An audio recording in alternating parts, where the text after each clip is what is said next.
Programme کو آگے بڑھاتے ہوئے میں ایک عظیم شخصیت کو دعوت دیتا ہوں جو کسی تعارف کی محتاج نہیں، جو اپنی علمیت، قابلیت اور بردباری کی وجہ سے نہ صرف کالج بلکہ کالج کے باہر بھی ہر دل عزیز سمجھے جاتے ہیں۔ اس تعارف کی بنیاد آپ تمام لوگ اس شخصیت کو جان چکے ہوں گے کہ یہ شخصیت کون؟ برٹش کالج آف نرسنگ کے ابتدا سے آج تک اب اکیڈمک ڈائریکٹر کے فرائض سر انجام دے رہے ہیں۔ میں جناب سر فضل رحیم صاحب کو مدعو کروں گا کہ وہ آئیں اور یوم آزادی سے متعلق اپنے خیالات کا اظہار کریں۔ بھرپور تالیوں میں استقبال کریں اکیڈمک ڈائریکٹر جناب فضل رحیم صاحب۔ بسم اللہ الرحمن الرحیم۔ ڈیئر اسٹوڈنٹ، کیسے ہیں؟ امید کرتا ہوں کہ آپ لوگ خیریت سے ہوں گے۔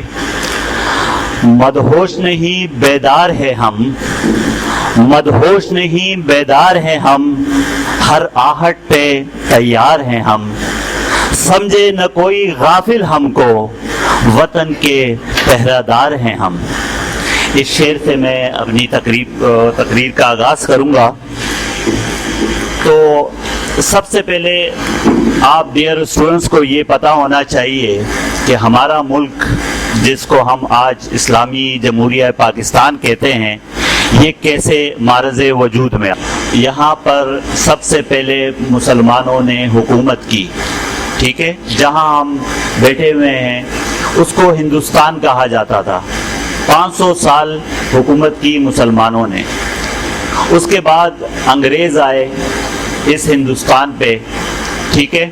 اور ان ایک واقعے کی وجہ سے وہ ہندوستان میں آئے، اور وہ واقعہ آپ کو بتائے گا کہ ہمیں اپنے ملک کے لیے ہمیشہ سوچنا چاہیے، نہ کہ اپنی ذات کے لیے سوچنا چاہیے، ٹھیک ہے؟ تو ہوا یوں کہ اس دور کے جو بادشاہ تھے ان کے بیٹے سخت بیمار ہو گئے۔ جب وہ بیمار ہو گئے تو کسی بھی حکیم سے ان کی ٹریٹمنٹ نہیں ہو رہی تھی، تو پھر برطانیہ سے ایک ڈاکٹر کو بلایا گیا۔ ان کی ٹریٹمنٹ سے وہ بادشاہ کے جو بیٹے تھے وہ ٹھیک ہو گئے۔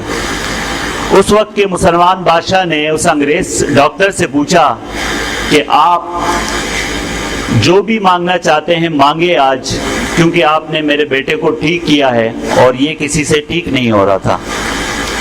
اور بادشاہ نے کہا کہ اس ڈاکٹر کو ایک طرف جو ہے وہ سونے میں رکھا جائے اور ایک طرف ان کا وزن کیا جائے، اور اس کے بعد جو ہے اتنا سونا اس کو دیا جائے۔ ڈاکٹر نے کہا کہ مجھے سونا نہیں چاہیے، روپے نہیں چاہیے، پیسے نہیں چاہیے، اگر آپ میرے لیے کچھ کرنا چاہتے ہیں تو میرے ملک کے لیے کچھ کیجیے گا۔ اور اس نے کیا بات مانگی اپنے ملک کے لیے؟ اس نے اپنے ملک کے لیے کہا کہ ہماری برطانیہ کو آپ کے ملک کے ساتھ ٹریڈ یعنی تجارت کرنے کی اجازت چاہیے۔ وہ اجازت جب ملی اس کے بعد آہستہ آہستہ انگریزوں نے ہندوستان پہ قبضہ کیا۔ تو اس میں جو موٹیویشنل بات تھی وہ یہ تھی کہ اس انگریز نے اگر اپنی ذات کے لیے مانگا ہوتا تو وہ چند روپے، چند سونا، چند کلو سونا لے جاتا اپنے ساتھ، لیکن صرف اس کو ہی فائدہ ہوتا۔ لیکن اس نے اپنے ملک کے لیے مانگا، اور جب انگریز یہاں پر ٹریڈ کے لیے آئے اس کے بعد 100 سال انہوں نے حکومت کی، ٹھیک ہے؟ 100 سال کے بعد چونکہ ہندوستان میں دو بڑی قومیں آباد تھی، ایک مسلمان، ایک ہندو، اور تیسری قوت تھی، تیسرا مذہب تھا عیسائی۔ سب کے نظریات الگ الگ تھے، مذہب الگ الگ تھے، اس لیے ان کا ساتھ رہنا جو ہے کافی مشکل ہو گیا تھا۔ تو پھر سب سے پہلے ایک قرارداد منظور ہوئی، اگر آپ کو یاد ہو 23 مارچ 1940 کو پاکستان بنانے کے لیے۔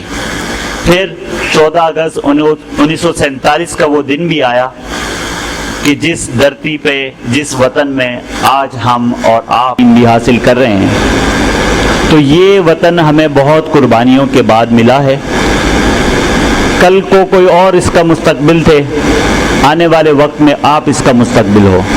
اس لیے آپ نے اس کے لیے انت تک محنت کرنی ہے اور ہمیشہ اپنا نہیں سوچنا, سب سے پہلے پاکستان کا اور اپنے ملک کا سوچنا ہے. ٹھیک ہے.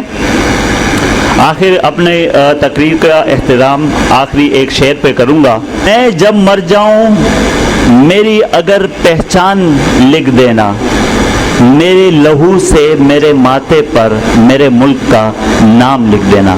پاکستان